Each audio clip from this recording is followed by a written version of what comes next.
final vamos passar aos palestrantes, tá certo? Então, qualquer dúvida, digitem no chat. E ao final das apresentações, das colocações, da explanação dos palestrantes, elas serão respondidas. Aí podem ir colocando, surgindo, coloquem lá, por gentileza. E também, se puderem ligar as câmeras, vai ser muito bom, ficar um negócio mais dinâmico, onde a gente possa ver vocês. E é isso. A primeira pessoa que vai começar a sua fala é a professora Denise Luz, doutora em Ciências Criminais pela Pontifícia Universidade Católica do Rio Grande do Sul e mestre pela mesma universidade.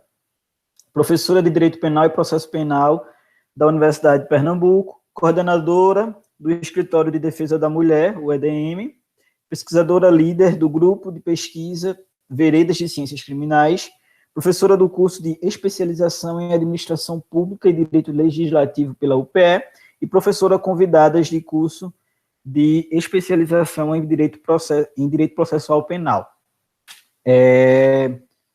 Cada palestrante terá 10 minutos de fala e fique à vontade, professor.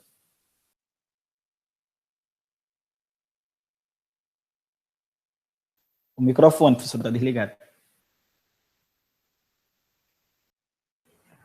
Bom dia a todos e todas, que gostaria de cumprimentar especialmente o professor Filipe Bona, meu colega no curso de Direito da UPE, cumprimentar o professor Bruno Leite, a professora Manuela Siqueira, nosso querido João Pedro, que está atuando como nosso mediador, Andriele, nossa monitora, e todos os demais participantes.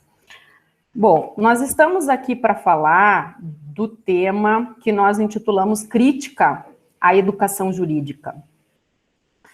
Nesse primeiro momento, eu já faço assim um alerta, porque quando nós apresentamos o tema, no primeiro momento, nós escrevemos Crítica ao Ensino Jurídico. Depois nós trocamos por Crítica à Educação Jurídica. Porque, na verdade, nós percebemos que é um hábito, um cacuete, um vício, né, resumir a educação muitas vezes ao ensino, e isso se expressa inclusive na linguagem, não só na prática, como muitas vezes na linguagem. Então, quando nós estamos aqui para falar em crítica à educação jurídica, nós estamos para falar na educação integral, né, que vai comportar ensino, pesquisa e extensão. Eu vou fazer uma fala breve, em razão até do tempo que se tem disponível, e para que todos possam ter oportunidade de se manifestar. Então, eu vou fazer algumas breves colocações e depois fica, então, em aberto para os debates e para os questionamentos.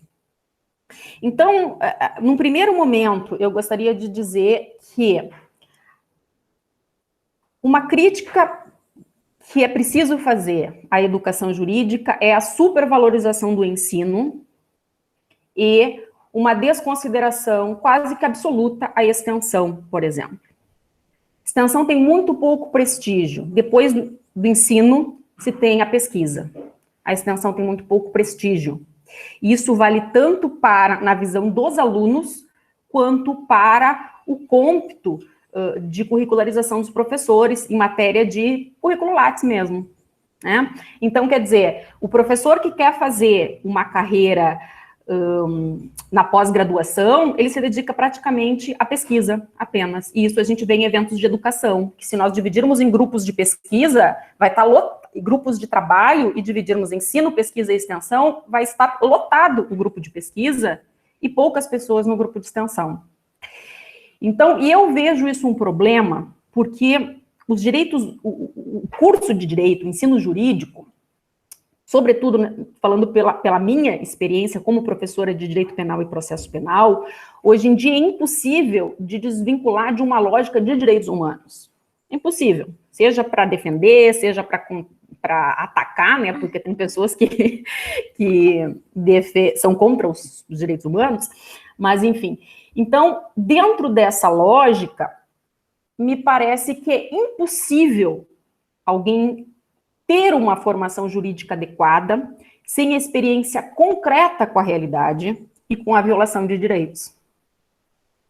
E essa experiência, ela pode ser dada pela extensão, não é pelo ensino e não é pela pesquisa.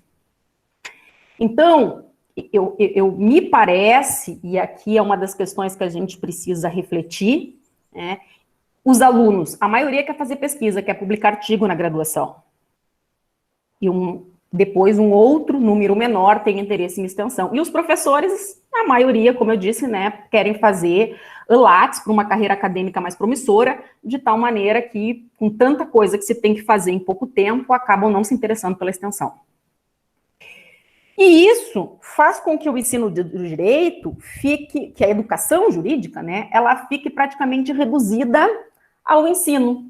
E a pesquisa, o que vem a ser uma formação teórica. Que não é ruim, claro que não, ela é necessária. Mas a importância de se entender essa experiência, esse vínculo direto com a violação de direitos, tem relação com o que eu vou falar agora na sequência, e depois no final eu faço, então, um fechamento. Essa crítica à educação jurídica, então, eu faço quanto à sistemática em que nós tratamos ensino, pesquisa e extensão. Há determinadas instituições que, a partir de uma mercantilização da educação, se dedicam somente ao ensino, né? Então, aquele ensino em sala de aula, através de aula expositiva, que o professor fica informando e o aluno absorvendo a informação, para depois, num critério de avaliação, responder qual é a sua capacidade de memória, desassociado da capacidade de solução de problemas. Então, muitos nessa lógica. Já as universidades, digamos que não estão dentro de um perfil estritamente mercadológico, e aqui eu não estou falando só das universidades públicas, eu estou falando das universidades privadas também, que têm compromisso com pesquisa, nós temos excelentes instituições privadas neste país, né, com grande comprometimento com pesquisa, com extensão, com a ciência. Então, eu estou falando, primeiro momento, das instituições que dirigem todo a sua atividade por um interesse mercadológico. Então, ela vai se focar só no ensino, porque ela vai querer vender cursos. Outros, tá, que vão fora dessa lógica só mercadológica, e o produto dela é ensino, não é ilegítimo o que ela faz, né? O produto dela é ensino, ela está fornecendo no mercado, as pessoas estão comprando e ela está vendendo esse serviço. E esse serviço que as pessoas vão buscar é o ensino, é o que as pessoas querem adquirir. Então, não tem nada de ilícito nisso. Tem, enfim, a forma como as coisas se organizam, e nós estamos aqui para fazer uma crítica, e essa crítica, ela é na tentativa de melhoria do ensino. Então, quando eu digo, né, todo o prestador de serviço vende um serviço, as universidades vendem ensino, em boa parte das universidades privadas. Bom, então, o que acontece? Primeiro é essa dissociação, que o aluno fica com aquela aula teórica, o professor falando, o professor informando, o aluno absorvendo e depois tentando, totalmente dissociado da capacidade de resolver problemas, o que me parece que a extensão preenche. A extensão, ela ensina a resolver problemas. E a partir de uma ideia, que já é trazido lá por Morin, de que a gente tem que ter as perguntas antes das respostas. E o ensino jurídico nos dá as respostas antes das perguntas. Né? Então, nós vamos para lá estudar teoria, mas nós não temos a pergunta, porque nós ainda não temos o problema da violação de direitos. Nós temos aquele monte de resposta. E aí, quando o aluno sai da faculdade, ele fica em desespero, porque ele não consegue colocar aquela teoria toda na resolução de problemas reais. Então, eu penso que a extensão, ela tem muito a contribuir nesse sentido, no sentido de permitir o contato do aluno com a violação de direitos, ter a consciência dos problemas para depois buscar as respostas. Agora, isso tem um vínculo... Oi? Ok. Ele tem um vínculo com outro problema, que vem a ser a crítica que é preciso fazer à dogmática jurídica. Uma dogmática jurídica que foi baseada no positivismo, né, no positivismo jurídico baseado no positivismo filosófico. Mas é preciso dizer que quando se faz uma crítica ao positivismo, não se está fazendo uma crítica à legalidade. Porque algumas pessoas que se ensaiaram a produzir teoria passaram a fazer esse link, né? Quer dizer, você tentar enfrentar o positivismo jurídico é você enfrentar a legalidade. E isso nos colocou numa situação extremamente perigosa em termos de violação do direito. Então, nós podemos ter uma crítica ao positivismo, tal como estrutura de pensamento, sem necessariamente romper com a legalidade. Mas isso não dá tempo de falar aqui. Então, eu deixo para os debates. E nessa lógica que eu estou tentando agora associar isso que eu falei da negligência, vamos dizer assim, da valorização da extensão com uma associação à dogmática jurídico-positivista, entra aqui também o quê? O direito ignora as relações de poder.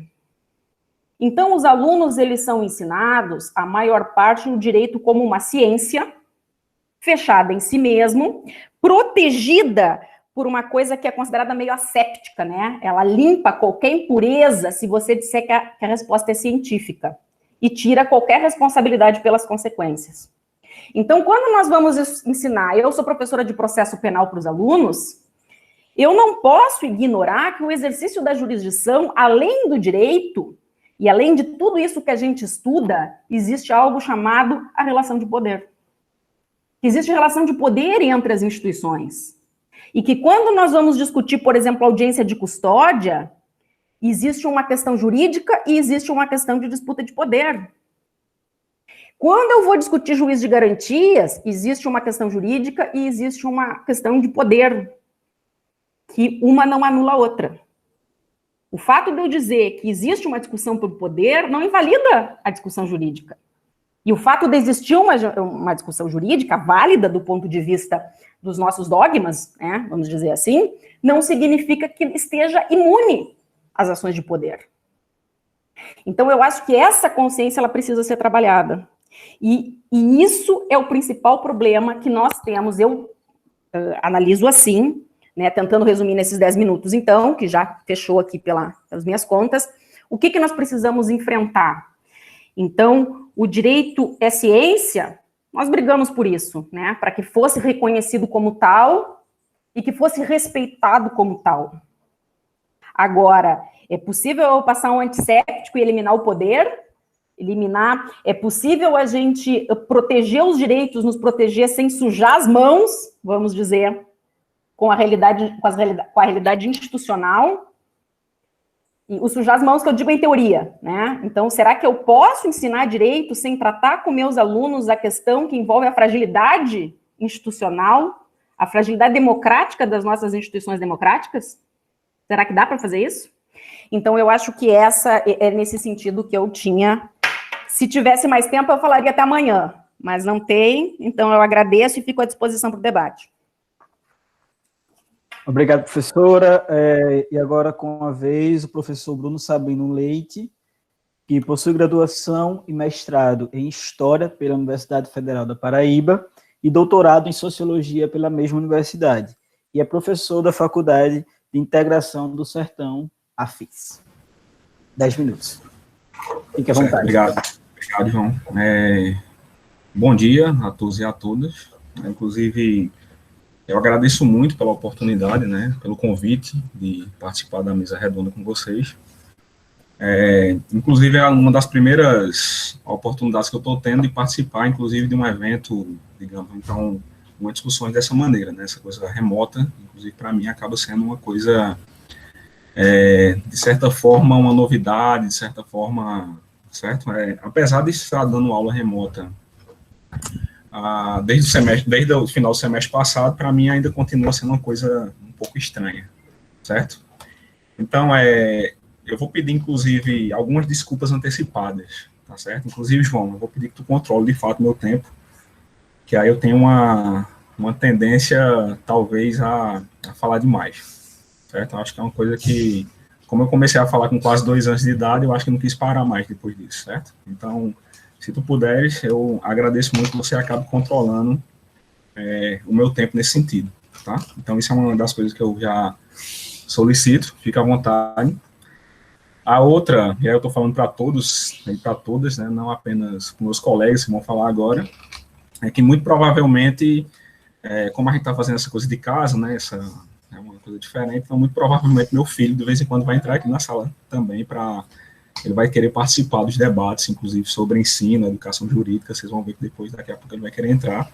E pior, não só vai querer entrar, como ele vai querer opinar também, certo? Então ele vai querer dizer como é que tem que se reprovar a gente, como é que tem que fazer, vocês vão ver que ele tem 5 anos e de vez em quando ele vai fazer isso, certo? Ele já entrou aqui umas 2 vezes, não sei se deu para ver, mas por isso também eu já peço desculpas e também no entendimento de que essa coisa, falar de casa, acaba tendo disso, né? Então, acho que todo mundo fica meio que ciente disso, que provavelmente vai acontecer, certo? O João, ele falou, né, que a minha formação é em História, né, a graduação e mestrado em História, doutorado em Sociologia, e eu sou professor na Faculdade de Integração do Sertão, né, a FIS, que é a Faculdade de Serra Talhada, desde 2012. Então, muito provavelmente o que eu vou falar aqui, ela está associada, digamos assim, à minha experiência, propriamente, digamos, num curso de Direito.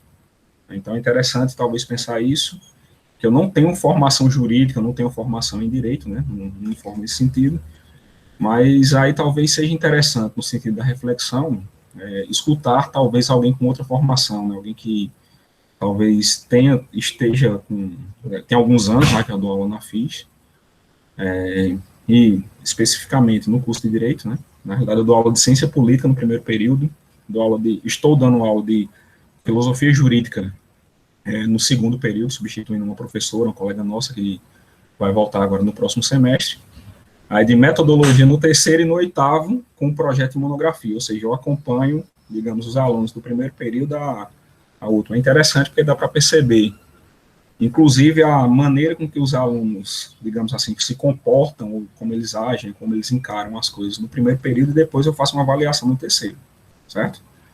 Mas aí, de toda maneira, eu vou me desculpar também na minha fala sempre apareceu o eu, certo? Então, o eu no sentido da experiência, no sentido de perceber essas questões, mas o intuito não é fazer, o intuito não é de maneira nenhuma, digamos, fazer aqui um relato, né, um relato de caso, um relato da experiência pessoal, certo? Então, eu adoro o Deleuze quando ele diz assim, eu estou cansado de tanta gente falando do eu, certo? Então, logicamente que o eu, assim, a gente tem grandes problemas, não precisa estar o tempo inteiro no Instagram, no Facebook, ou seja lá o que for, está expondo isso constantemente. Então, a ideia não é essa, a intenção não é essa, tá certo? Mas, de toda forma, eu vou acabar, talvez, me posicionando nesse sentido, tá certo? E aí a professora Denise acabou falando algo, inclusive, que eu não tinha pensado, mas que eu fiquei com isso na cabeça, porque, digamos, eu dou aula em uma instituição privada, né? Eu acredito que a maioria da realidade da instituição privada, de fato, elas centram na coisa do ensino. Então, pesquisa e extensão, para a maioria das faculdades privadas, eu acredito que estejam ausentes, ou não estejam, certo? Não sejam tal como na maioria das universidades públicas. Né? E aí eu também fiquei pensando numa coisa interessante, que, de fato, eu me formei em universidade pública e, de fato, a extensão, ela fica, eu sempre percebi isso nos eventos. A prioridade sempre foi pesquisa. Então, eu fui aluno de PIBIC, certo? Eu fui monitor, inclusive, mas, de fato, eu passei a graduação inteira e nunca participei de extensão. Certo? Inclusive, eu acho que isso aí foi uma falha tremenda, inclusive, na formação. E outra coisa significativa que eu entendo, né, que é para além da formação dos alunos, eu vejo na extensão, digamos, uma relação, né, uma resposta, digamos assim, da universidade, das faculdades, exatamente com o resto da população. Inclusive, eu entendo que a extensão até é uma coisa interessante, um ponto interessante, digamos, nesse momento que nós estamos vivenciando. Eu não estou fazendo referência, digamos, ao isolamento, certo? Ou então à pandemia, mas eu estou falando aos ataques, por exemplo, que as universidades públicas, principalmente, elas vieram passando, digamos, nos últimos anos. Então, digamos, nesse momento, você precisa, inclusive, de um respaldo, parece que a coisa, por meio inclusive, eu acredito que depois desse período, a gente tem, talvez, as instituições públicas devem pensar de maneira mais consistente a extensão propriamente dita. Foi só uma adentro que eu acabei apresentando, pensando a partir disso. É uma coisa que eu também já venho refletindo, mas, logicamente, que, digamos, os problemas, talvez, nas instituições privadas, elas sejam também que a professora Denise já apresentou, mas elas também, me parece que elas têm um outro caráter também, um caráter que talvez seja interessante refletir, seja interessante pensar aqui, certo? O que é que eu vejo, inclusive, como eu disse, o que eu vou apresentar aqui, ela não é proveniente, digamos, de uma pesquisa propriamente dita. Algumas coisas são impressões, algumas coisas são, digamos, inclinações iniciais, né, do que eu vou falar aqui. Então, digamos, eu não fiz uma pesquisa no sentido de comparar, digamos, os projetos políticos pedagógicos de faculdades, ou então de levantar currículos, cruzar currículos, analisar, digamos, aprovações na OAB, ou então aprovações em concursos públicos, atuação, isso aí não foi feito.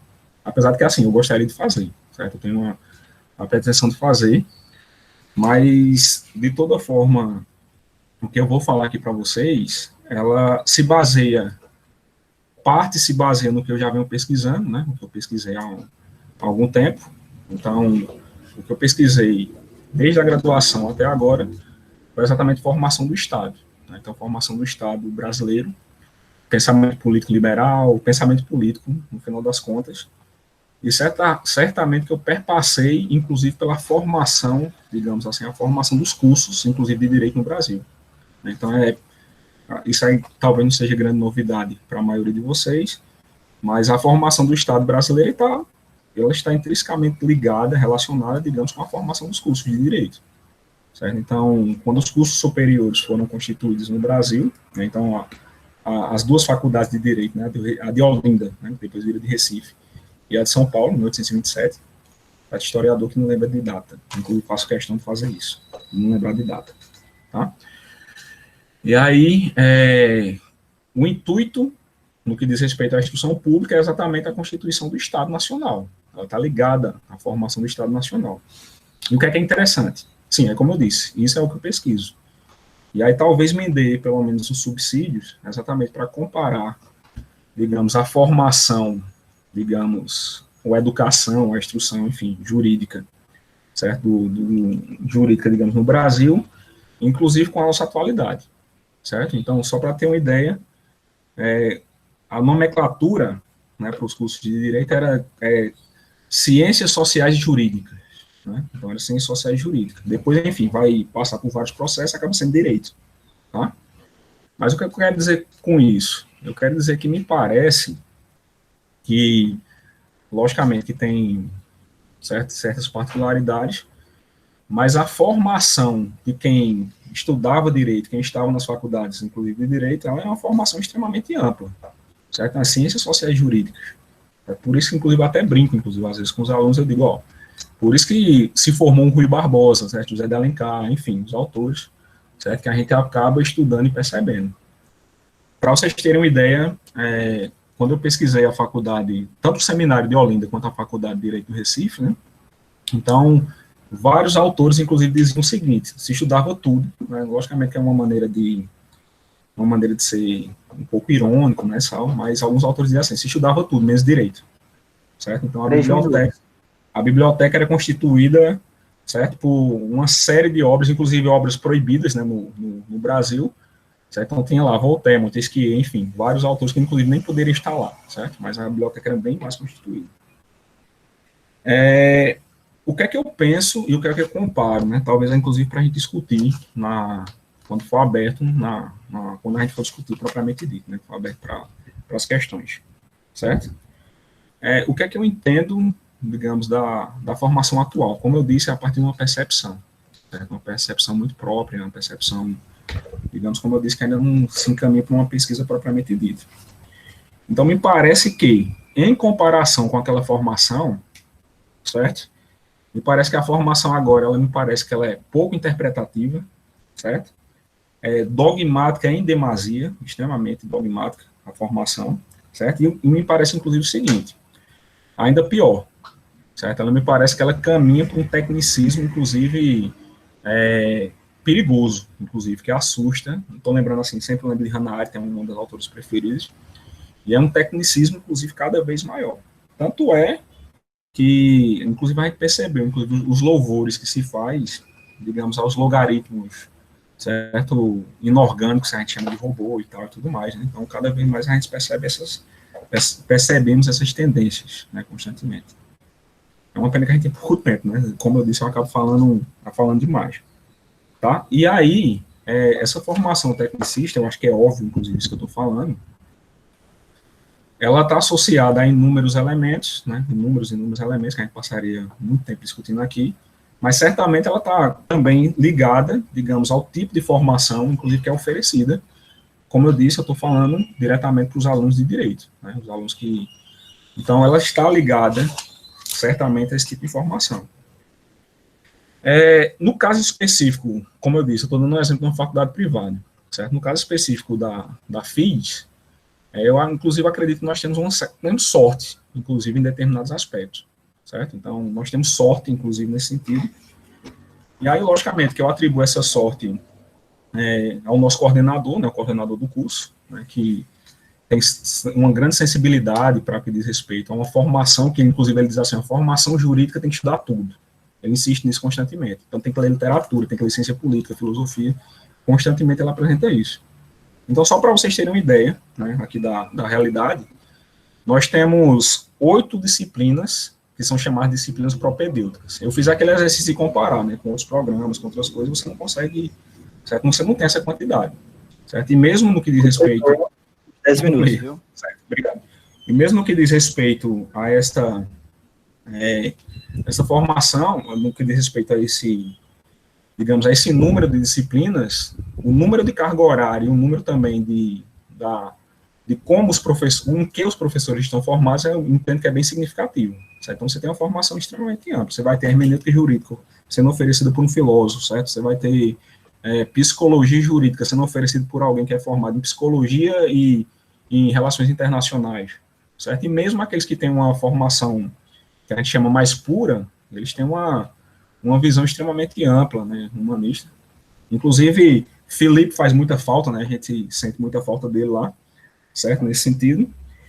E aí, João, para concluir, realmente, certo? Para concluir de fato, me parece que a grande dificuldade para alguém que não é do direito, né, inclusive dando aula para alunos de direito, é talvez tentar convencê-los que essas disciplinas não são propedêuticas, no sentido que elas são introduções e devem passar, certo? Mas que deveria estar, de fato, inserido na formação, né, dos alunos, tanto na reflexão quanto também na prática que eles têm, certo? Como eu disse, eu falo muito, eu teria muito mais coisa para falar aqui, eu achei que isso aqui seria resumido em 10 minutos, mas infelizmente.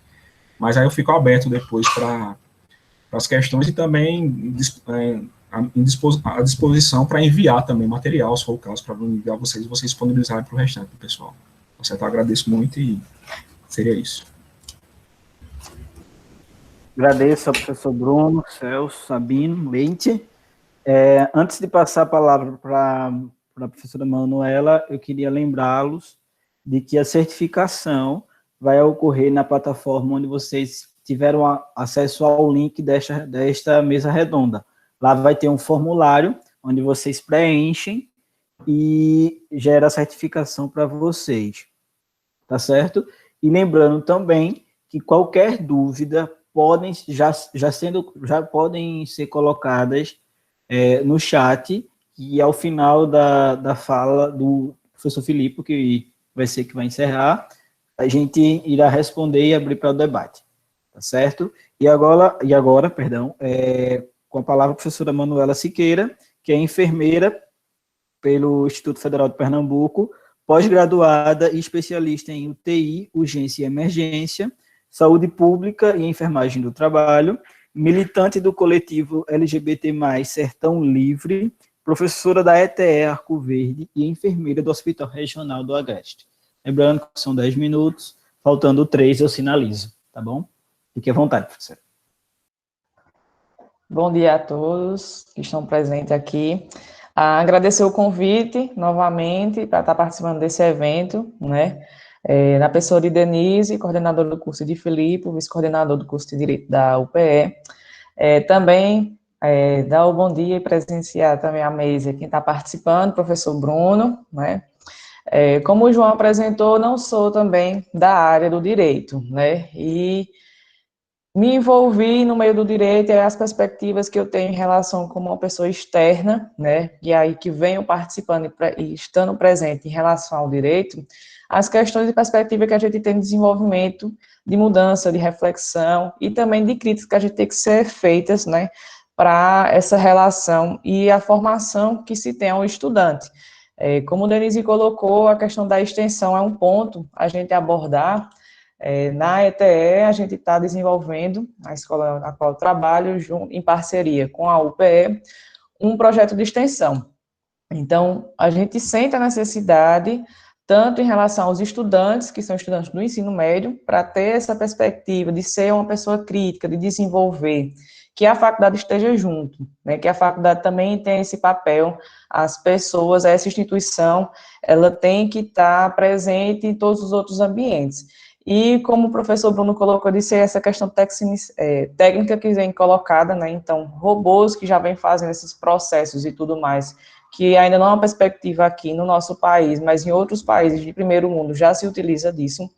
Então, a gente perde muito da acessibilidade e do ser, né, do ser humano enquanto propriedade. Então, direitos humanos e aí esse humano, quem é? Né, a gente entender essas perspectivas, as particularidades de quem é essa pessoa, onde é que ela vive, onde é que ela mora, quem é, a raça, cor, idade, todas essas outras questões socioeconômicas que a gente tem que avaliar em relação, seja a questão de processo, seja a questão de defesa, de acusação, que estão inerentes, né? Então, se é para ser direito, e a gente tem que garantir esse direito, né? E a gente tem que preservar esse ser humano, entender essas questões, essas particularidades, individualidades, e preservar pela equidade, né? Que é um princípio que a gente tem no SUS, que, enquanto enfermeira e sanitarista, nós sempre defendemos essa bandeira e vamos levantar, que é a equidade, é o princípio da gente tratar os diferentes de forma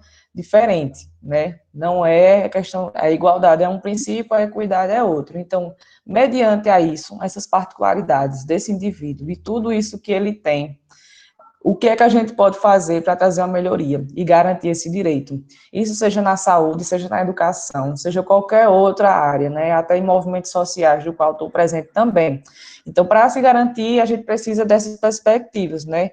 E nós vemos, percebo também uma melhoria em relação aos movimentos sociais estar junto também dessa questão do direito, ele vem se aproximando através de projetos, do qual a gente vem desenvolvendo, seja no coletivo ou na ETE. No coletivo a gente está oferecendo suporte para as pessoas que sofreram homofobia, né, a LGBTfobia, então tem essa questão de fazer processos e dar essa garantia de direito, caso ocorra, questão dessa violação.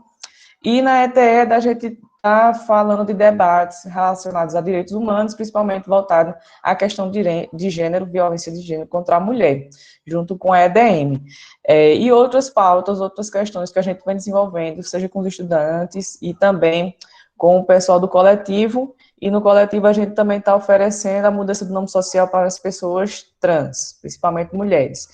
Então, essas questões é que a gente precisa que se engajem, né, que o estudante, como o Denise já colocou, que a gente está muito envolvido na pesquisa, eu, enquanto estudante da faculdade, também estava envolvido em pesquisa, mas desenvolvi muito mais projetos de extensão. Não sei se é uma perspectiva do pessoal da saúde de fazer isso, nós que somos da saúde, de ter esse engajamento maior, da gente estar realmente a campo, porque a gente consegue coletar mais informações de intervir. Isso é uma coisa que na minha faculdade a gente tinha muito presente, tinha muito mais projetos de extensão que projetos de pesquisa. Participei também de projetos de pesquisa, mas a gente, em instituição em si, a gente prioriza essa questão da extensão, porque a gente vai dar uma resposta, a gente vai, de alguma forma, levar algo para a sociedade, né? A gente não vai só pegar lá na sociedade e trazer para a academia. A gente sai do nosso local de conforto, né, sai da instituição, vai para fora, vai para extramuro, para fazer esse diálogo com a sociedade, para a gente entender quais são as necessidades, e enquanto futuro profissional, né, seja qual área que eu for atuar, o que é que eu preciso trazer? O que é que eu preciso entender para depois conseguir solucionar os problemas que vão ser? Enquanto estudante, a gente está ali só tem os nossos professores, tem a equipe, tem a instituição para dar esse suporte. Mas depois que a gente sai, a gente precisa ter essa, não só proatividade, mas também essa capacidade de resolução, de ser crítico também e estar presente na sociedade e trazer essas contribuições, né? Então, é preciso acompanhar essas mudanças e transformações que a gente vem tendo socialmente e que o direito é uma área que perpassa por outras várias, né, está presente em tudo na sociedade e que precisa estar junto a isso. Então, mediante também esse poder que a gente já tem do direito fazer essa transformação, né, todo o histórico que tem do desenvolvimento dessa seara, né, dos locais que se tem, dos privilégios que tem também, essa questão às vezes que se coloca que tem um distanciamento do estudante de direito, ou então o próprio advogado, né, futuro profissional, das relações mediante ao ser humano, a sociedade, e que tem que se estreitar esses laços, né? Tirar essa hierarquia que foi construída socialmente, a gente romper essas barreiras e todo esse sistema que foi criado também é uma perspectiva que a gente vem a ser feito, e para que se tenha mais criticidade em relação às gerações e aos seres humanos, nós precisamos também trazer essas questões, né? Então, ser fora do direito, não estar presente nessa parte, mas enquanto pessoa, então, enquanto profissional também, de garantir esses direitos para outras pessoas, para os estudantes que eu tenho, para os pacientes que eu tenho também. Então, como é que eu consigo fazer essa garantia, né? Então, de ocupar esses espaços, em relação também ao movimento social, de ocupar todos os espaços possíveis, como o Pedro me apresentou, então, em várias áreas aí de atuação. Em todas essas áreas de atuação que eu esteja, de ocupar esse espaço que eu tenha, de ocupar um poder que me foi dado, né? E ocupar esse poder para garantir o direito, digamos, garantir o direito no que sentido?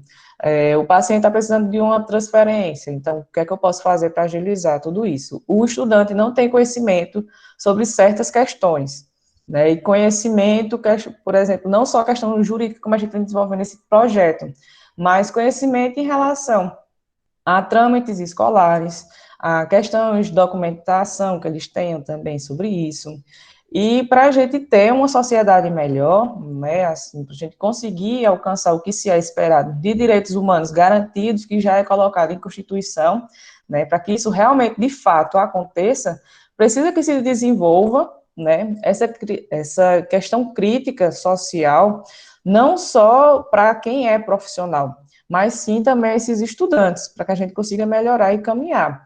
E seja estudante de qual for o nível, né, nível superior, nível médio, na escola nós temos um nível médio técnico junto, então percebemos essa melhoria e desenvolvimento de crítica deles, assim, de construção, de quanto eles vão evoluindo, vão trazendo essas transformações, e que é nessa perspectiva, nesse caminho que a gente vem trilhando, que a gente quer desenvolver e trabalhar cada vez mais.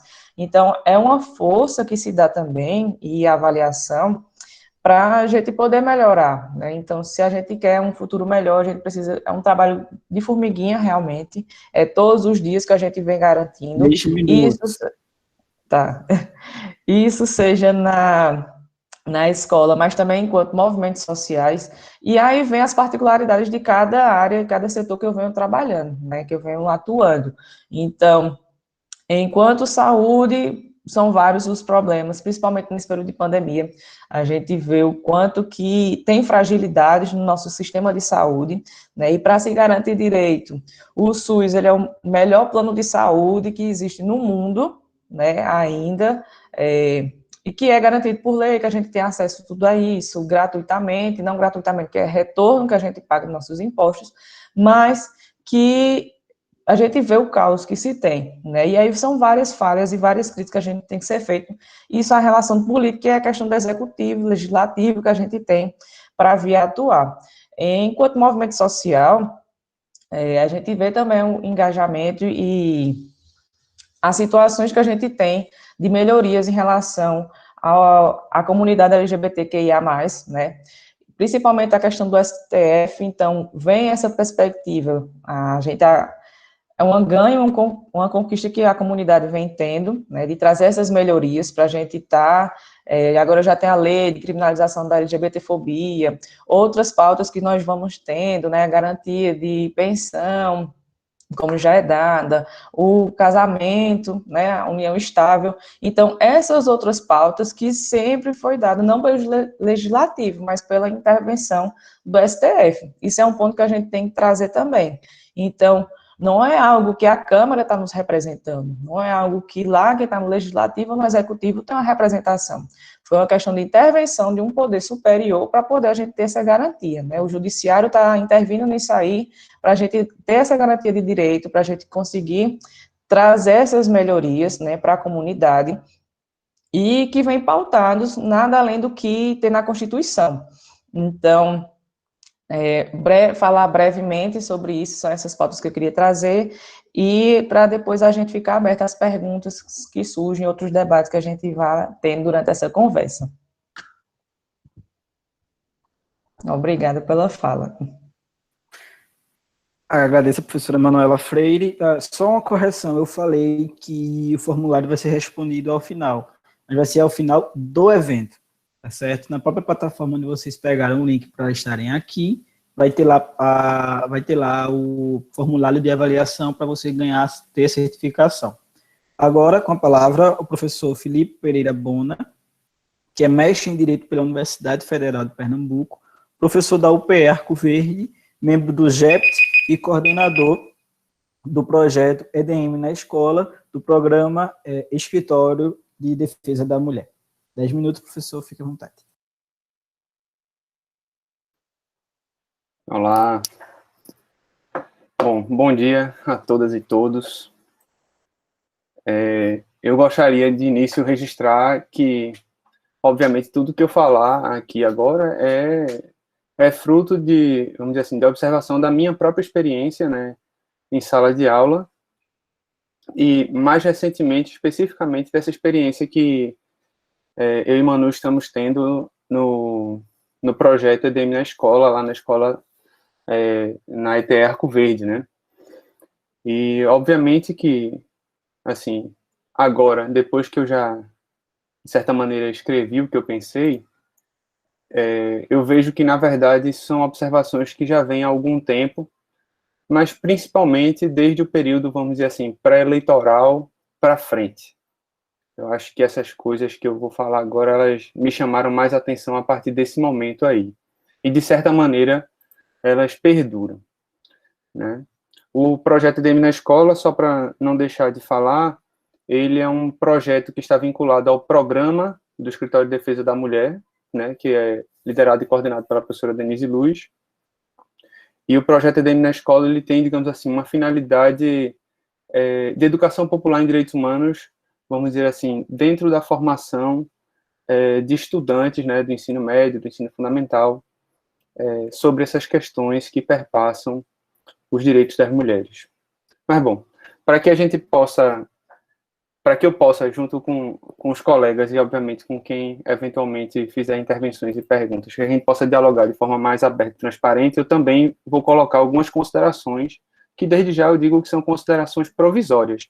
Elas não têm nenhuma ideia, nenhuma pretensão, digamos assim, de serem conclusivas de nada, não. São apenas provisórias e são fruto de observação e curiosidade mesmo, que eu acho que valem a pena, eventualmente, serem exploradas. A primeira que eu somo a todas as outras questões que já foram colocadas é a seguinte. Eu vejo que no âmbito de nível fundamental e médio e no universitário, há uma percepção de que o fenômeno jurídico, assim, consolidado nas leis, né, seria um dado garantido. Como se aquilo que estivesse na lei, estivesse garantido para todos sempre, né, como um dado certo da realidade. Como se não pudesse haver nenhuma redução ou piora daquilo que foi estabelecido. Essa percepção, ela me parece ser compartilhada, tanto por estudantes como por professores. E, de certa maneira, eu fico até pensando assim, até que ponto não é responsabilidade nossa, dos professores, de ensinar desta forma. Eu acho que muitas das vezes somos nós, professores, os responsáveis por ter oferecido essa interpretação sobre o direito, de que o direito estaria, ou que aquele direito estaria, de certa maneira, garantido, né? Isso é um problema porque nos coloca numa situação de passividade que é incompatível com a condição de sujeitos históricos, porque eles nos separam da realidade do mundo e tiram da gente a responsabilidade pela construção das condições de vida na sociedade, tanto de forma coletiva quanto individualmente, né? Ora, se o direito já está garantido, não há mais nada que eu precise fazer ou precise me preocupar para que aquilo seja efetivamente aplicado, né? Por exemplo, eu visualizo que muitas pessoas que se dizem liberais, ao mesmo tempo em que julgam, elas se dizem liberais ao mesmo tempo em que julgam importantíssima que o Estado proveja educação e saúde pública.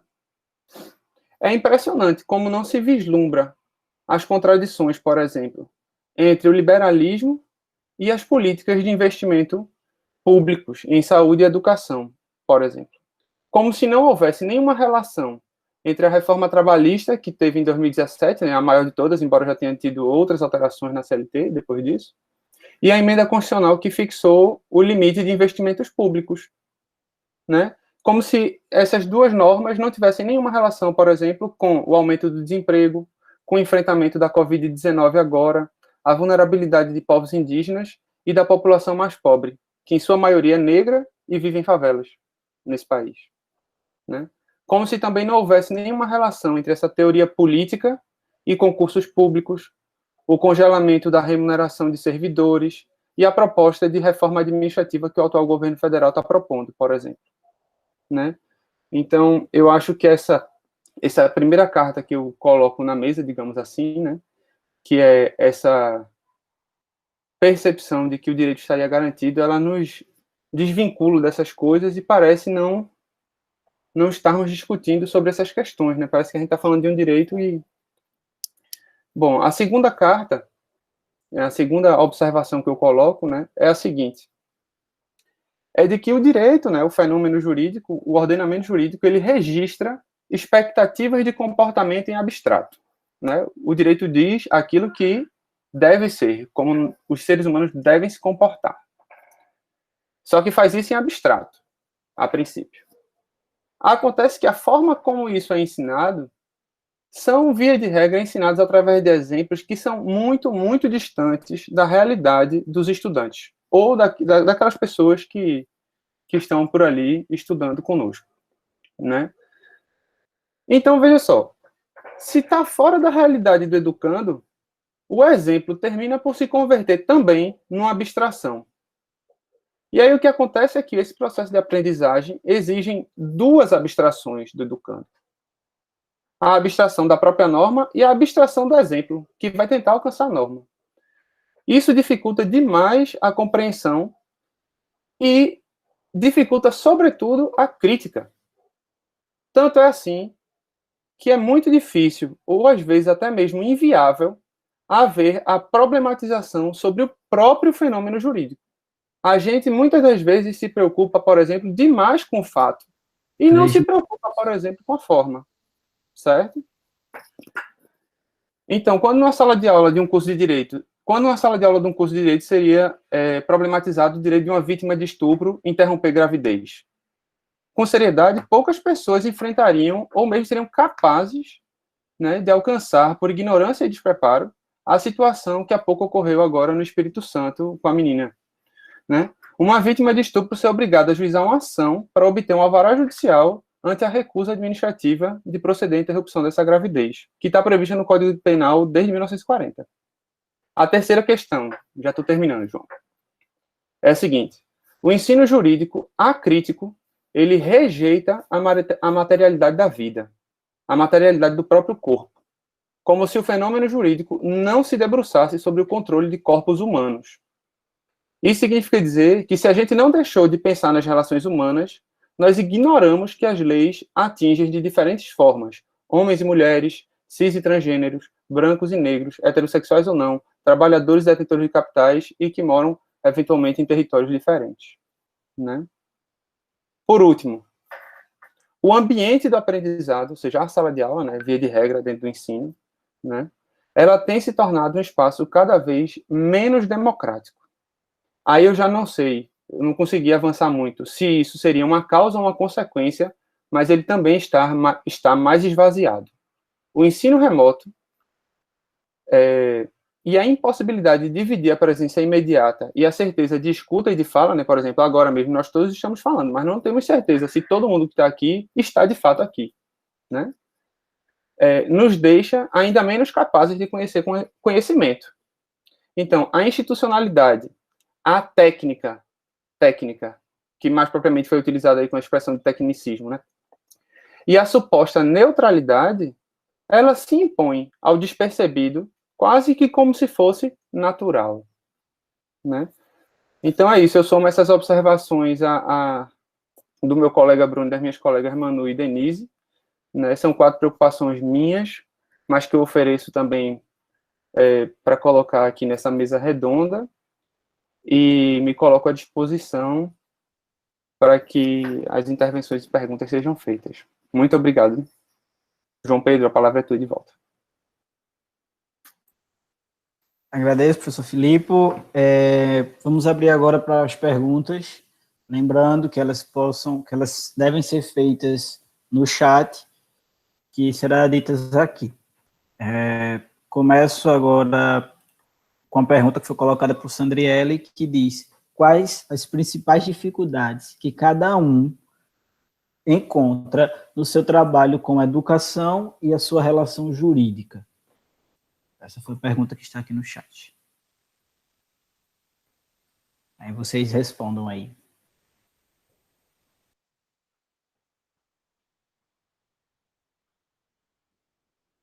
E aí? Vou conversar de trás para frente agora. Pode ser? Começa aí. Pode. Da Tá, minha parte, vou pode. ser bem breve, vou ser breve.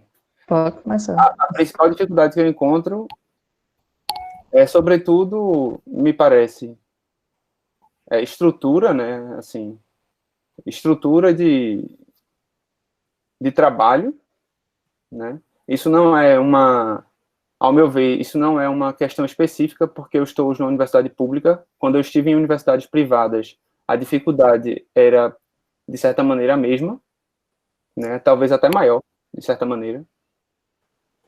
Mas eu acho que a maior dificuldade que eu encontro realmente hoje em dia é sentir que eu estou num ambiente seguro.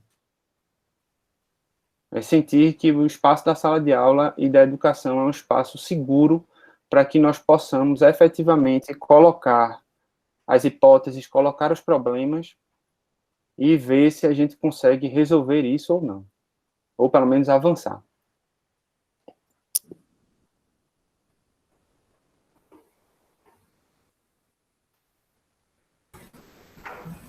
Não sei, posso... Vocês... Eu acho que essas questões que Filipe apresentou são questões também que eu acabo me deparando. E aí, no meu caso específico, eu falei disso, inclusive, na minha fala, né, propriamente dita, a grande dificuldade, e talvez, inclusive, que me deixa, não sei se seria frustrado, né, nesse sentido, seria, de fato, a ausência, inclusive, de pesquisa e extensão. Certo? Então, a ausência mesmo de pesquisa e extensão, partindo do pressuposto de que, digamos, a coisa da aula, né, ela pressupõe, inclusive, digamos, essas práticas, inclusive a própria aula fica mais interessante, mais dinâmica, mesmo nesse sentido. Eu também vou tentar ser breve, né, em decorrência do tempo. Logicamente que teriam outros problemas, mas o que eu penso agora de imediato seria isso, certo?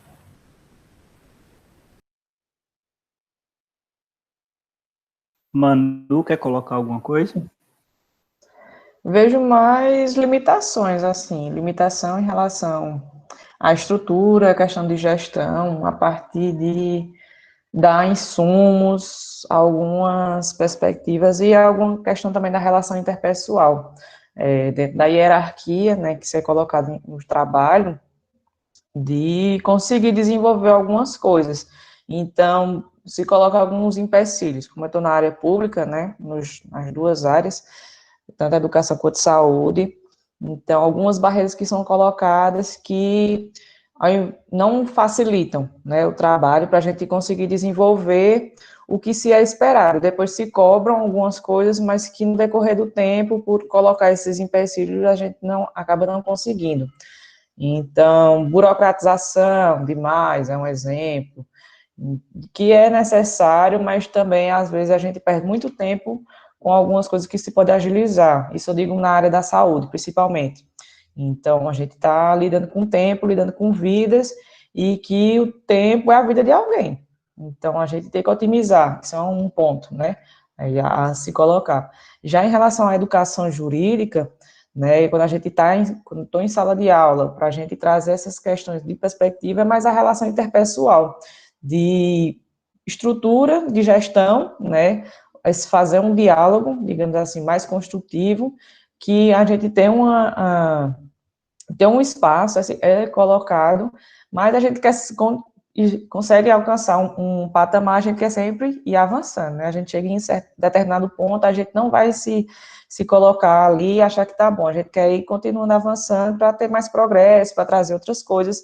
Então, algumas limitações são colocadas, então, não por causa da gestão em si, mas por questões burocráticas que vêm de outras ordens, dentro da hierarquia, e a relação interpessoal, que às vezes trabalhar com diferente, né, trabalhar com pessoas, quando a gente vai lidar com pessoas, a gente tem uma perspectiva totalmente diferente, tem cada um o seu mundinho, então lidar com essa diferença do outro, às vezes a gente não sabe muito bem manejar, né, e a questão aí é a gente de entender, respeitar essas outras pautas que são inerentes da questão individual e coletiva, de ir trabalhando, mas a dificuldade maior eu vejo que é essa.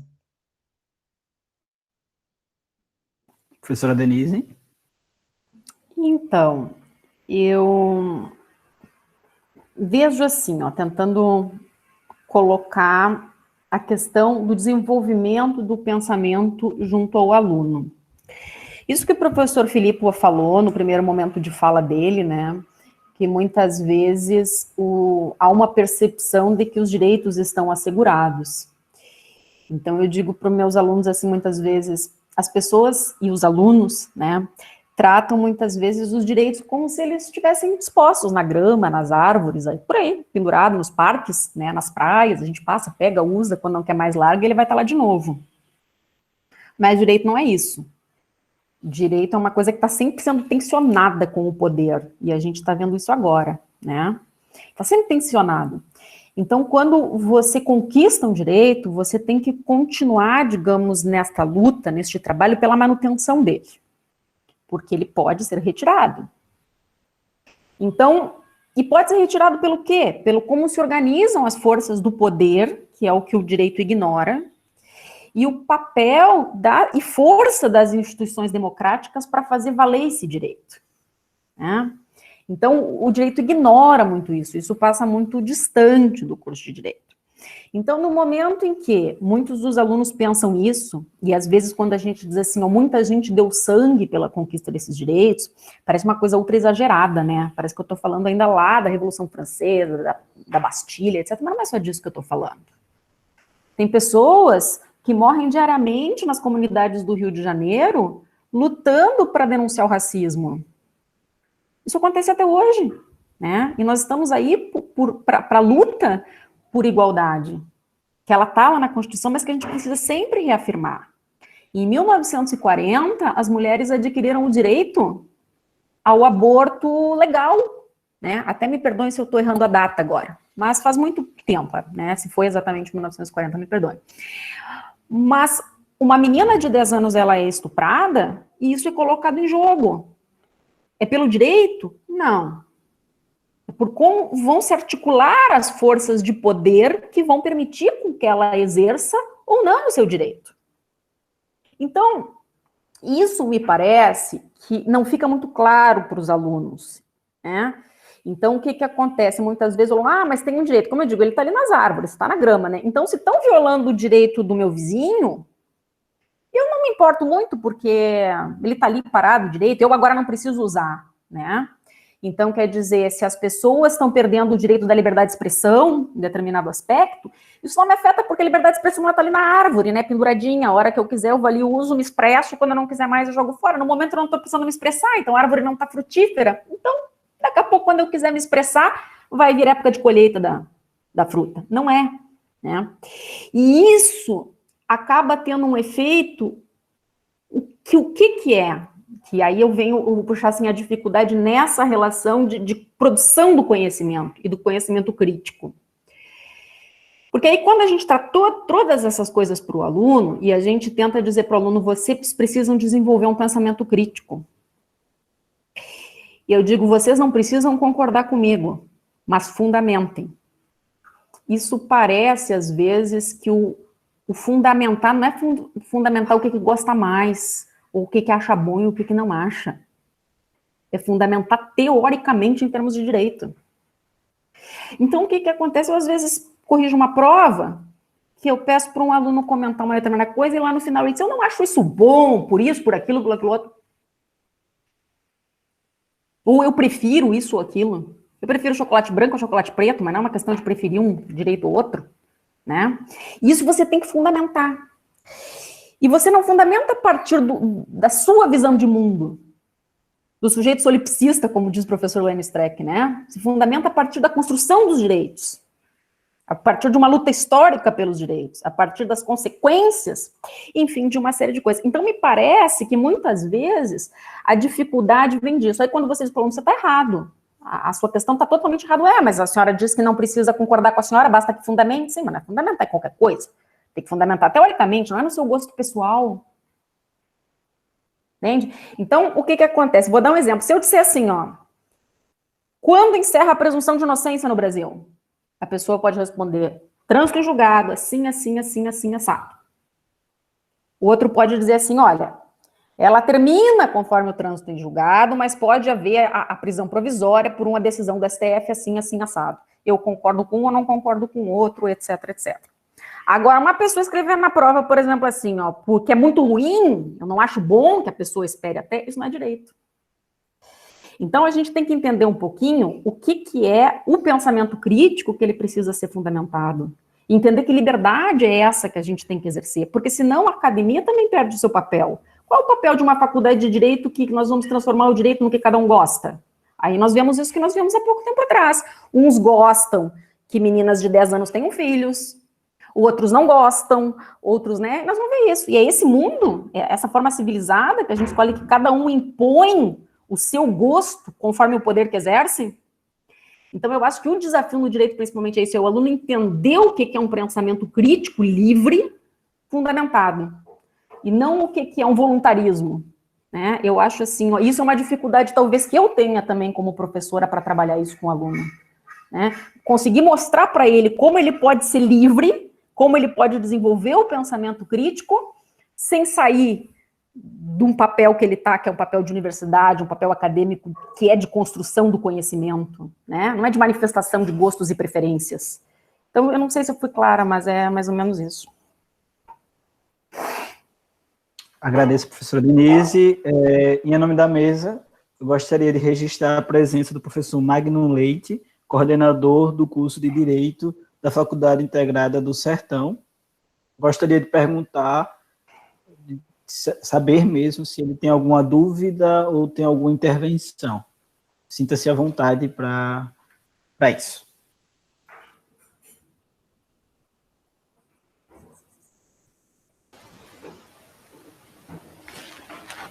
Boa tarde, bom dia ainda a todos. Bom dia. Todos estão me ouvindo? Bom dia, professor Magno. Bom dia, Filipe Bona.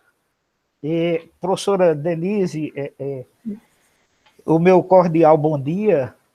Infelizmente, eu não sabia que estava tendo essa discussão, que me é uma discussão assim bastante cara e que eu gosto muito de discutir a respeito. E aí, quando o professor Bruno me falou que tinha passado, ele passou um zap para mim dizendo que ia ocorrer isso. Mas como nós estamos nesse período de pandemia e período matrícula, a gente, né, o zap de coordenador de curso é 250 zap, 300 e tantos zap de aluno para você atender. E eu estou deixando realmente muitas vezes de atender aos amigos, né?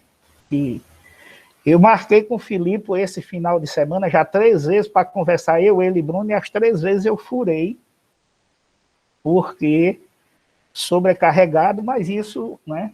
Vocês não têm nada a ver com meus problemas. Mas eu fico muito satisfeito em ver que nós temos ainda hoje no Brasil fóruns de discussões, né, com essa preocupação. Eu não escutei a fala de quem falou anteriormente, porque eu entrei praticamente quase que agora, mas escutei a sua fala e eu acho que não poderia ser diferente, muito bem centrada, muito bem, né, muito bem norteada, e que dá um fanal para aquelas pessoas que, né, vão ter o prazer de lhe ouvir. E aí a senhora traz uma fala de Lênin Streck, e eu me lembro de uma fala de professor Miguel Reale, quando ele costuma nos dizer que o direito, na realidade, ele não nos é dado, né? O direito é um construto, a gente vai construindo o direito diuturnamente, e essa construção ela é uma construção sócio-histórica, e que nós devemos, né, estar sempre, como diriam os maçons, de pé e alerta sempre. Porque o direito ele pode, né, a todo e qualquer instante, ser suprimido, e aí suprimido de maneira extremamente sorrateira. Não é? Nós tivemos uma reforma, ou que na realidade não foi uma reforma previdenciária, seria um ajuste fiscal. Nós tivemos um ajuste fiscal que se apelidou de reforma previdenciária sob a perspectiva de se gerar emprego. Não gerou um. Depois nós tivemos a reforma trabalhista, numa perspectiva também de se gerar emprego, quando, na realidade, disfarçadamente, o que ela estava fazendo era precarizar essa relação de emprego, mais do que já era precarizado. Né? Então, são direitos que são sorrateiramente, né, retirados, né, do cidadão, e já tem poucos direitos, né? E aí o que a gente observa é que não existe nenhuma relação, nenhuma reação que seja uma reação digna e à altura por parte tanto da população como por parte da própria classe política, né, que se diz contrária ao que está posto aí. Então, na realidade, o que eu entendo é que a gente precisa, e esse fórum de discussões que está ocorrendo agora, eu acho que isso representa, na realidade, um momento de resistência, né, pela preservação, né, do direito e pela preservação das garantias e dos direitos até então conquistados e que estão sendo sorrateiramente retirados. Então, eu fico bastante feliz de poder ter participado, né? Eu estava aqui escondidinho, caladinho, mas aí eu acho que isso é uma peça ou de Filipe ou de Bruno que me denunciaram, né? Então, mais um prazer enorme de poder, né, ter essa intromissão numa discussão tão importante como essa. Tá? Então, eu vou me aquietar aqui, vou desligar a câmera, mas vou continuar escutando, tá bom? Uma honra para nós, professor Magno. Muito obrigada pela sua participação e fundamental suas pontuações para reflexão junto conosco. Muito obrigada mesmo, ficamos bastante honrados. Eu é que agradeço. Muito obrigado, professor Magno. Agora uma dúvida minha. Pois não, João Pedro. A colocar aqui à mesa. Em relação hoje à criação de universidades de cursos de direito no Brasil, que é um negócio assim que todo semestre se cria várias universidades. E que essa questão da pesquisa e da extensão, no meu ponto de vista, não é muito debatido. Eu já escutei até de algum professor já que eles estão formando reprodutores de código. Então, eu queria saber dos participantes se é isso mesmo. Se hoje em dia no Brasil tem muitas universidades de direito e que essas universidades não formam pessoas críticas, em certo ponto, formam pessoas que reproduzem os códigos. Gostaria de saber de vocês sobre isso. Direciona aí, Pedro. Para quem tu queres que comece respondendo. Comece com o senhor. Gosto de sua opinião. Tá bom. Então, eu vou dizer assim, Sobre as faculdades que vão abrindo ou não, eu acho que não é um... Ser do âmbito público ou ser do âmbito privado, a princípio, não significa dizer que uma instituição de ensino é ruim ou boa. A princípio, não. Agora, nós temos uma realidade no nosso país de que boa parte da produção de conhecimento, sobretudo em pesquisa e extensão, é produzido graças aos investimentos públicos na educação. Certo? Isso é uma realidade do nosso país. No que tange ao ensino, até o início ali dos anos, ali por 2004, 2005, quando começa, de fato, aqueles programas de acesso à universidade, né, que são, sobretudo, a criação do programa de cotas e do ProUni, sobretudo o ProUni, na verdade, e o ReUni, é que a gente começa realmente a expandir uma quantidade de vagas e acesso enorme para estudantes nas universidades privadas, certo? Isso aí tem sido muito importante. E no âmbito das universidades públicas, nós temos, de certa maneira, alterado um pouco da configuração dos estudantes dentro das universidades públicas, certo? Aí, quando você diz assim, o ensino, a pergunta relativa a formador de leitores de código. Veja, eu acho que a questão não é ser leitor de código. A questão é qual é a finalidade do curso. Porque o código tem como ser lido de várias formas. Por exemplo, você pegar o Código Penal para estudar para um concurso de delegado, delegada, é uma leitura completamente diferente do código que se faz para estudar para um concurso de defensor público. Entende? Então, o que me parece é que o ensino do direito, ele tem se resumido, e eu acho que isso é uma questão, sobretudo que os estudantes devem discutir bastante agora nesse período de ensino remoto, vai ser muito mais complicado de pensar criticamente o direito, e a gente vai abrir cada vez mais espaço sobre essa discussão do tecnicismo, sobre a discussão de ser mais fácil estudar dogmática no ensino remoto, e aí a gente vai jogar toda a discussão e todo o estudo, por exemplo, para livros de concurso público. Entende? E livro de concurso público, ele está direcionado a uma finalidade, qual seja, a aprovação do candidato, da candidata ao concurso. Enquanto o nosso curso é um curso de bacharelado, e bacharelado em tese forma cientista. Então, era para a gente estar sendo formado para ter a mente aberta para compreender os problemas e resolver os problemas. E não estar com a cabeça dessa maneira, olhando para um determinado concurso público e dizer que a resposta de toda a complexidade da vida se encontra entre as letras A, B, C, D e E, na qual a E significa dizer nenhuma das respostas anteriores, ou todas as respostas anteriores, entendeu? Então, assim, vamos dizer assim, se essa situação, por exemplo, que a gente passou recentemente, né? A gente não, né? A criança passou recentemente, que engravidou em função de um estupro, aonde que a gente conseguiria resolver este problema numa prova de marca X? Não é? Pensar essa questão é inviável numa prova objetiva. Né? O mundo não funciona com as opções A, B, C, D, E. Se fosse assim, seria maravilhoso, seria muito fácil. Né? E não é fácil. Então, eu acho que isso é algo que todos nós devemos combater. Eu acho que isso é uma questão de combate mesmo, a esse tipo de perspectiva, porque ele nos retira a criticidade, ele nos retira a responsabilidade, né?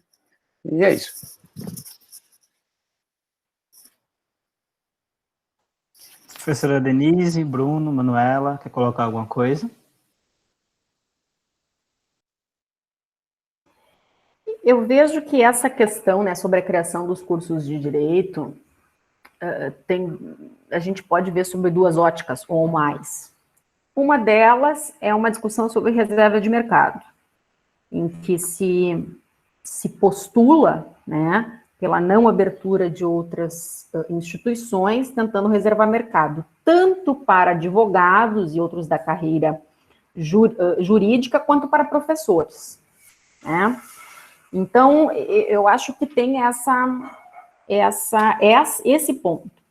A questão que me parece central para nós não é quantas nós estamos abrindo ou quanto nós estamos permitindo. mas qual é a qualidade que ela está vindo aí. Porque, por exemplo, eu que não sou da área da medicina, se alguém me perguntar assim, você vê problema em abrir faculdade de medicina em todas as regiões do estado? Então, não. Vai ter mais médico para a população, né? Vai ter, enfim, talvez se for olhar por uma lógica de reserva de mercado, alguns setores não vão gostar, porque vão dizer, eu vou ter mais concorrência. Por outro lado, eu vou ter mais médicos, eu vou ter mais pessoas pesquisando, eu vou ter mais pessoas produzindo. A questão é, qual é a faculdade, qual é o ensino que está sendo oferecido? Ele tem qualidade? Ele não tem qualidade? Os médicos que vão sair de lá vão contribuir, né, para a saúde coletiva e individual ou não? Isso está sendo feito de qualquer maneira. Então, eu acho que a discussão sobre o curso de Direito, ela precisa ser vista sobre isso. Os cursos de Direito acabam tendo, digamos, uma proliferação, se é que dá para dizer assim, maior do que os cursos de Medicina, por exemplo, porque ele exige pouco investimento, né, enquanto um curso de Medicina, por exemplo, você tem que ter um hospital, você tem que ter toda uma estrutura que o curso de Direito você não precisa. Você tendo uma biblioteca, né, alguns laboratórios de informática, você preenche os requisitos. E ele é mais caro em termos de cobrança de mensalidade se comparado com outros cursos das sociais e humanas. Então, por exemplo, em várias universidades você vai ver a faculdade de Direito é mais cara que uma faculdade de História. O mestrado em Direito ele é mais caro que o mestrado em Serviço Social, que em Ciências Sociais. Então, quer dizer, você faz o mesmo investimento que você faria para outros cursos e você tem um retorno financeiro maior. E aí a questão que fica é que isso também não é problema. A gente vive numa sociedade de mercado, né? Eu acho que a gente não pode dizer assim, um problema é o mercado, porque a gente vive numa sociedade de mercado. Então, quer dizer, mas como que isso é trabalhado dentro do mercado? Como que isso se dá? Como que isso é ofertado? Então, eu vejo esse o problema da proliferação das faculdades de Direito. Não vejo problema também nessa questão privada-pública, porque existem muitas universidades privadas que são muito boas. Eu fiz meu mestrado e doutorado na PUC do Rio Grande do Sul por opção e não teria feito em nenhuma outra universidade pública em lugar da PUC, porque acho que é excelência em matéria de ciências criminais. Então, eu não posso universalizar o discurso assim, públicos e privados. Eu também não posso esquecer a história. Eu não posso esquecer como é que as universidades públicas se formaram no Brasil. E quem ela formou, e por quanto tempo ela funcionou, e como é que foi. Porque a gente fala das universidades públicas como se fosse um espaço, assim, totalmente de igualdade, como se elas fossem mais corretas, como se elas não tivessem interesse de mercado, como se elas estivessem ali só para promover a educação. E não é o que a história nos conta.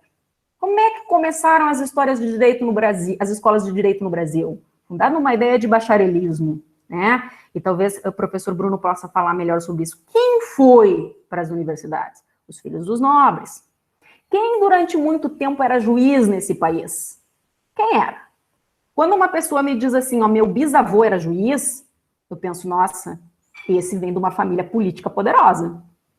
Porque hoje nós conseguimos que todas as classes sociais tenham acesso.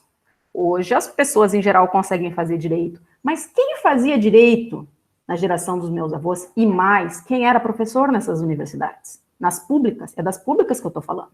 Quem ingressava para ser professor? Era o filho do professor fulano, o neto do professor plicano, e assim era.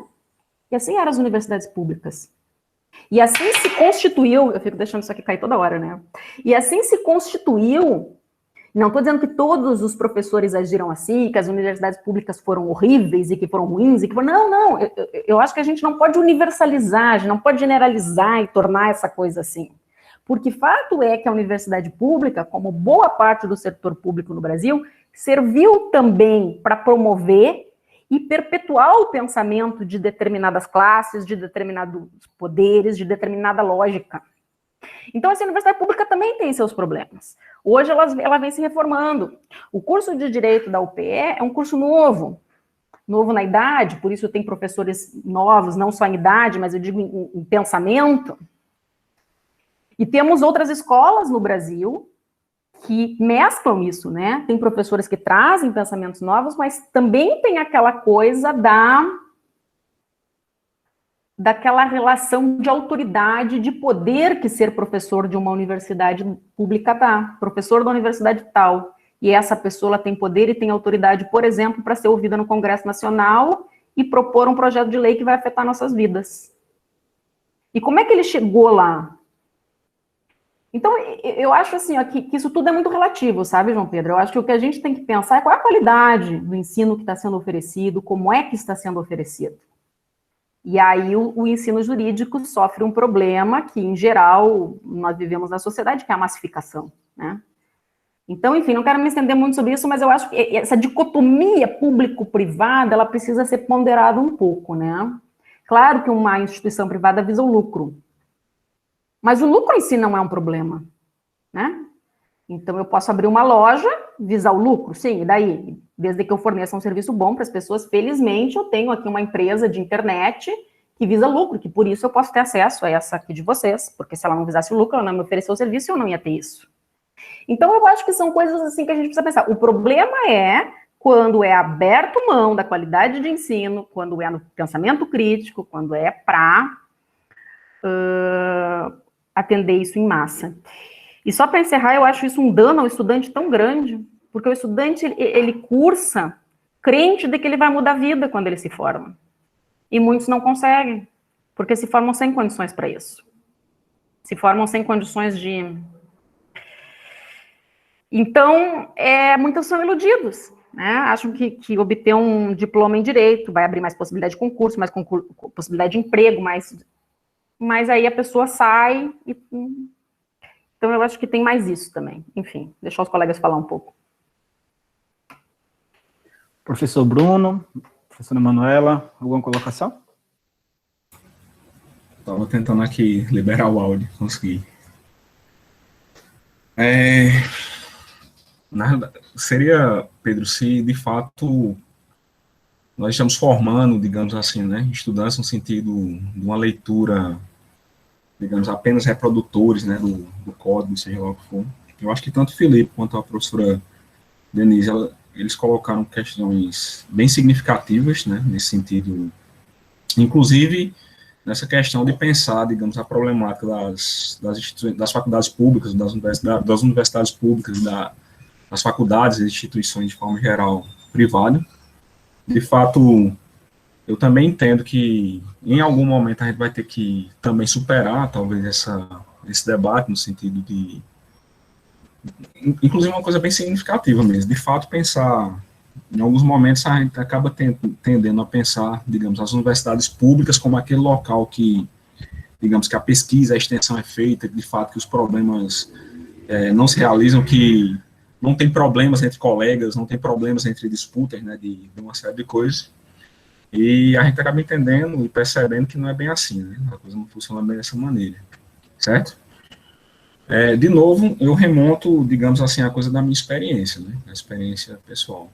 E, inclusive, o seguinte, eu acredito que essa é uma experiência, como eu disse, que ela deve estar presente, provavelmente ela está presente nas universidades públicas também, da mesma maneira. Então, a gente insistiu mais de uma vez na coisa da formação, digamos, tecnicista, né, uma formação técnica, no sentido, não no sentido grego, né, mas assim, uma formação técnica propriamente dita, e assim, eu falo, do meu ponto de vista é muito difícil, certo?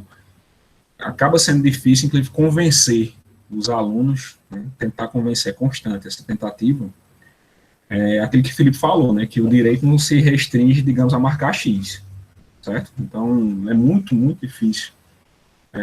Inclusive convencê-los que eles vão ser bacharéis em direito, né, que eles não estão se formando, assim, o curso não é um curso de advogado, certo? Logicamente que, digamos, a advocacia, ou seja lá, qualquer outra das instâncias que vocês acabam atuando, ela é parte da formação do bacharel, certo? Um bacharel é um pesquisador em direito como qualquer outro bacharel.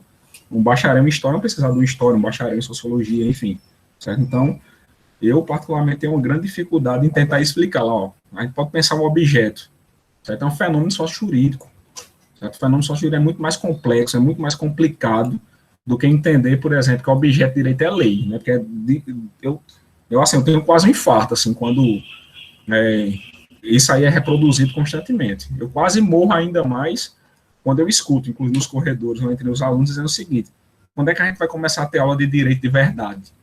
Certo? Quando é que a gente vai deixar de ter essa coisa aqui de filosofia jurídica ou de ciência política, né? Quando é que a gente vai começar, digamos, a estudar direito de verdade? Aí eu fico lá pensando que... Só que aí eu tô fora da casa, né? Porque é complicado, digamos, alguém que não é do direito dizer: não, meu amigo, isso aqui já é parte integrante dessa coisa que você chama, que é o fenômeno sócio-jurídico. Né? Eu até dou o exemplo lá do Kelsen, né? O cara mais positivo, um dos mais positivistas, né? A lei empresta significado ao fenômeno sócio-jurídico, mas ela não é, constantemente. Inclusive, ainda mais a que foi escrita, né? Então, pelo menos do meu ponto de vista, aqui que eu insisti anteriormente, inclusive eu tento mostrar, digamos, no âmbito de uma leitura de pensamento político, digamos, os males, digamos, que uma leitura, inclusive, mais exegésica causou. A gente faz isso, inclusive, na leitura, quando a gente estuda pensamento político, a gente estuda história propriamente dita. Por exemplo, tá o exemplo aí da França, né? Inclusive a França, sobre o Código Napoleônico, a gente sabe qual foi a tragédia que ocorreu.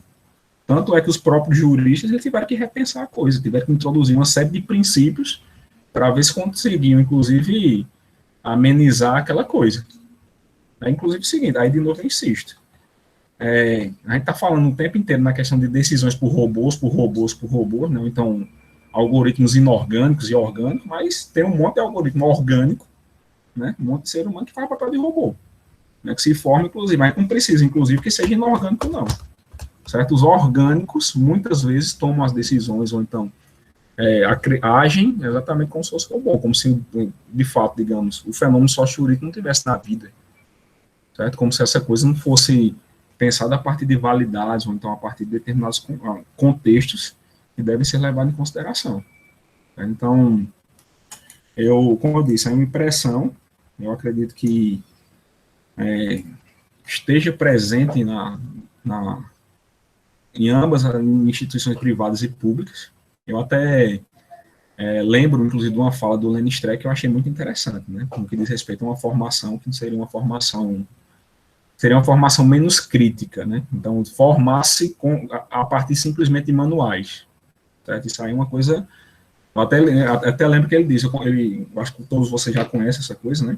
Que ele compara lá com a formação em medicina, né? E ele pergunta: e aí, se um neurocirurgião, se você soubesse que o neurocirurgião vai abrir lá a sua cabeça, e que ele passou a formação inteira estudando por manuais resumidos certo? E aí, você deixaria o cara abrir, né? Não.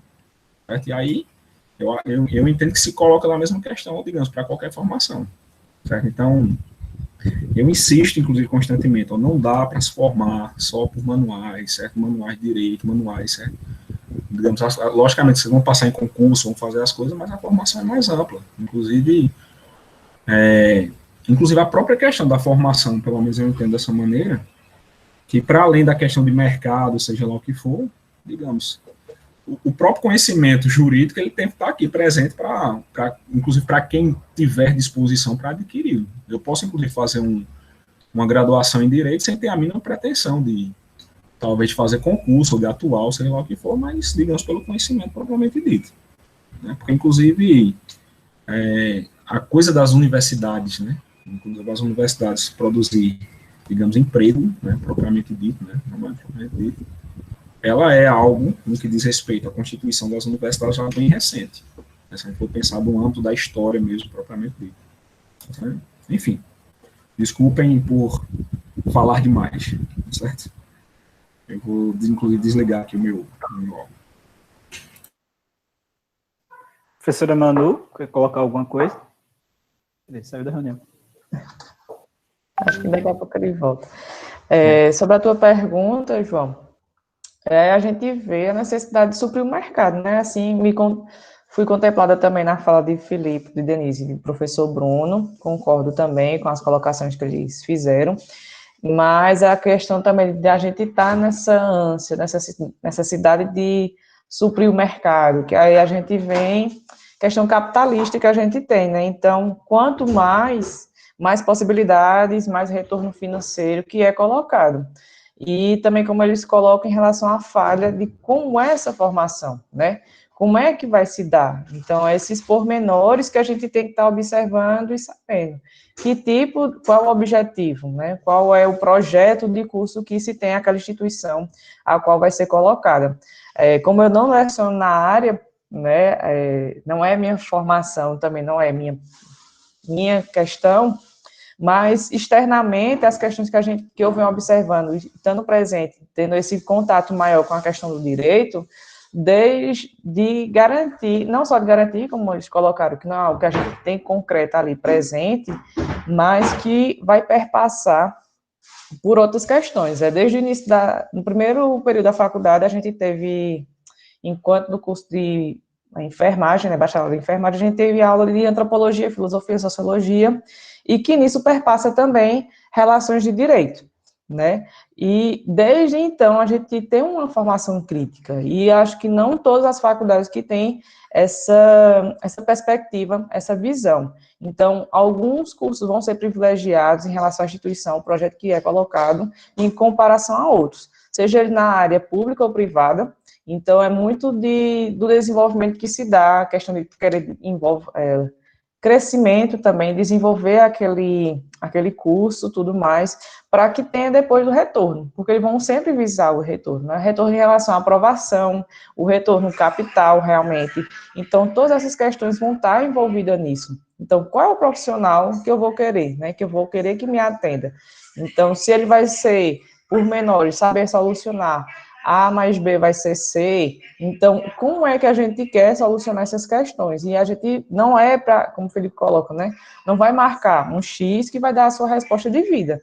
Tem outras questões todas que a gente tem que desenvolver. Lembrando que o direito é uma área de sociedade, né? Ela é uma área humana. Então, se é uma área da humana, a gente tem que priorizar realmente esse C. De priorizar e de levar em consideração tudo que vai lhe envolver.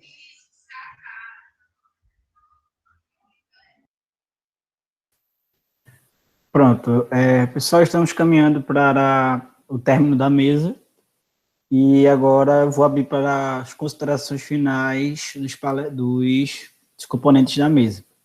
Então, com a palavra, o professor Bruno. Com licença, João, acho que tem uma pergunta no chat. Mas, por conta do horário, essa pergunta a gente vai anotar e vai passar para vocês, e a gente responde por e-mail, tá certo? E aí, com a palavra, o professor Bruno, para as considerações finais. Eu não consegui escutar. Na realidade, deu um problema aqui no meu áudio. Desculpa, João. Eu acabei não conseguindo. Não, por conta do horário, a gente não vai poder responder essa pergunta. A gente vai anotar e vai mandar por e-mail a resposta. Aí, você toca a oportunidade para as considerações finais. Ah, tá certo. Tudo bem. Mais uma vez eu agradeço muitíssimo, né? Felipe, professora Denise, Manuela, João. Eu agradeço muito, muito mesmo a oportunidade de falar. Eu, assim, me coloco à disposição, né? Espero, inclusive, ter contribuído de alguma forma para os debates que foram feitos, certo? Eu me coloco à disposição sempre que vocês quiserem me convidar. E eu também já deixo claro também que provavelmente eu estarei convidando vocês também, né, a depender dos eventos que nós vamos efetuar, digamos, lá na FIS, certo? Professora Denise, professora Manuela. Enfim, é isso. Eu só gostaria de agradecer e espero ter contribuído de alguma forma, digamos, para as reflexões, certo?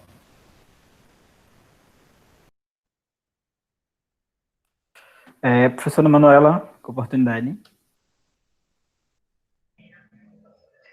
Novamente agradecer, né, a participação, de estar me dando essa oportunidade, esse espaço de fala, porque sabemos como é essencial a gente ter esses debates, é necessário, nesse período de pandemia também, desse novo formato, né, tudo online, que possa ter contribuído de alguma maneira para reflexões, que tenha atingido o objetivo proposto para o debate dessa mesa, e que também me coloco à disposição para outros debates, as dúvidas que surgirem, outros comentários, perguntas, material, se não for necessário possível também, e ao que for disponível, né, me coloco à disposição realmente, e que essa perspectiva que a gente tem, né, a importância do curso de Direito, não só do curso de Direito, mas as pessoas que estão envolvidas nisso, os locais a qual ele está presente, né, que perpassam por tudo. Direito não é só a garantia, direito é uma execução, é uma questão de prática realmente, uma prática para colocar. A gente está ali presente no nosso dia a dia, de várias maneiras, de várias colocações, e que muitas vezes a gente não entende as dimensões do quanto que o direito vai estar envolvido na nossa vida, do quanto que o direito consegue transformar, mudar, tirar, transformar de várias maneiras, né? Seja de forma positiva ou negativa.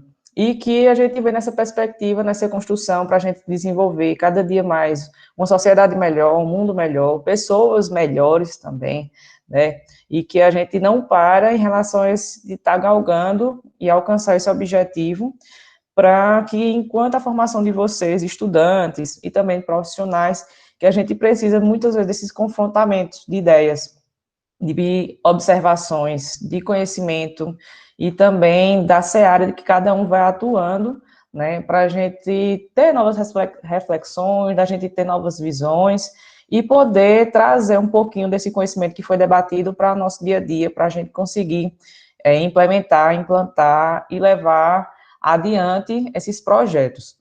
Obrigada a todos.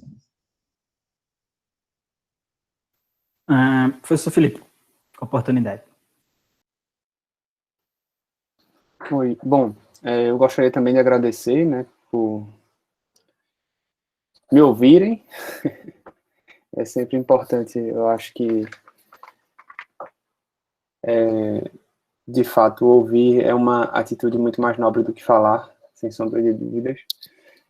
E, bom, vamos dizer assim, parte das circunstâncias que a gente tratou hoje aqui estão lançadas, né? Então, acho que essas ideias de mesa redonda servem justamente para que possamos, vamos dizer assim, refrescar a mente e as ideias com essas questões e permitir que, a partir daí, a gente desenvolva, em alguma medida, isso, se não de forma teórica, mas eu acredito que, sobretudo, de forma prática.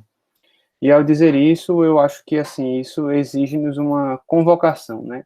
A convocação é que, em relação a nós, que somos professores, educadores, né, e eu acredito que algumas das pessoas que também estejam aqui acompanhando também sejam professores e professoras em algum nível, é nossa responsabilidade cuidar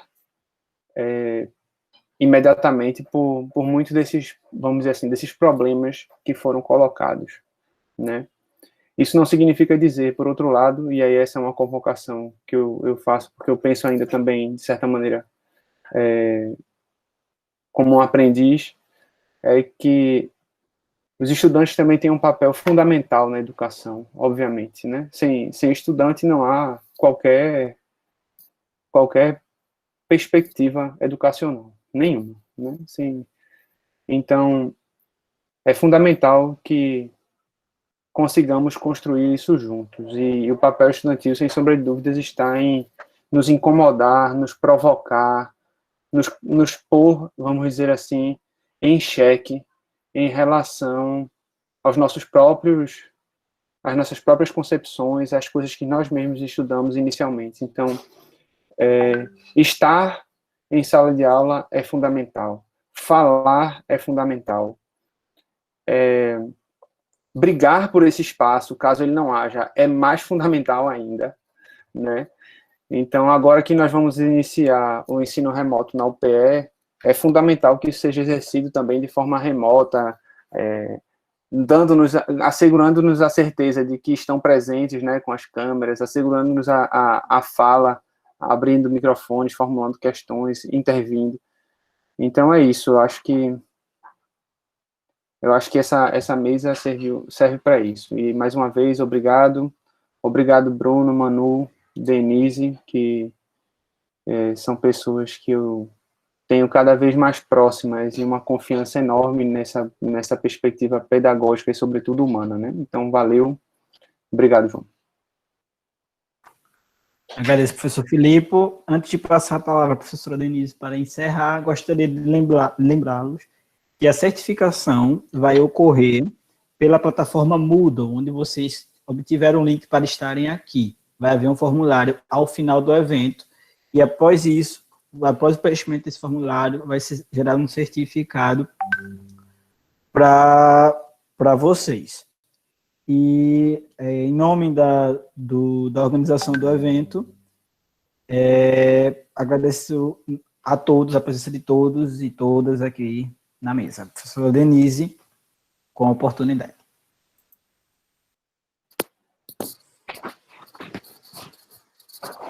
Obrigada, João, e agradecer, então, aos colegas, Bruno, Manuela, Filipe, Sandriele, a todos e todas presentes. Faço minhas palavras de Filipe, comungo com ele todas essas questões. Gostaria de deixar claro que as falas aqui são angústias divididas, né, na tentativa de construir um espaço de educação jurídica melhor do que a gente tem hoje, que a gente possa evoluir de alguma forma, não que a gente acredite ter as respostas para isso, mas dividindo angústias e tentando fazer uma construção de algo melhor, né? Talvez não o ideal, mas aquilo que a gente possa fazer. Então, o que nos move é essa vontade de fazer melhor amanhã do que o que se faz hoje. E agradecer. Ficamos à disposição para as colocações, para perguntas, para opiniões que vocês gostariam de nos enviar por mensagem, que depois certamente o João Pedro vai passar. E nós, com certeza, também temos muito a ouvir, né? Pena que não temos tempo para isso. Muito obrigada, João Pedro, obrigada a todos e todas. Novamente, eu agradeço a todas as pessoas que estiveram aqui, aos professores, por suas colocações, em nome da organização do evento. Agradeço a Sandriele também, pela disponibilidade.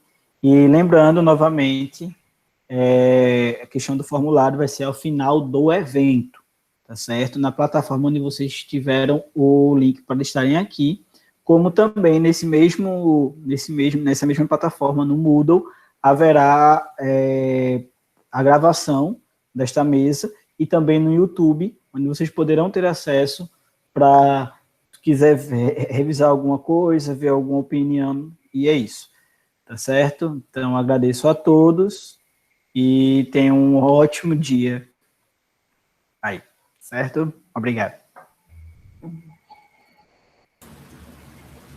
Obrigado, bom dia a todos e a todas. Obrigada também. Bom dia a todo mundo. Até mais.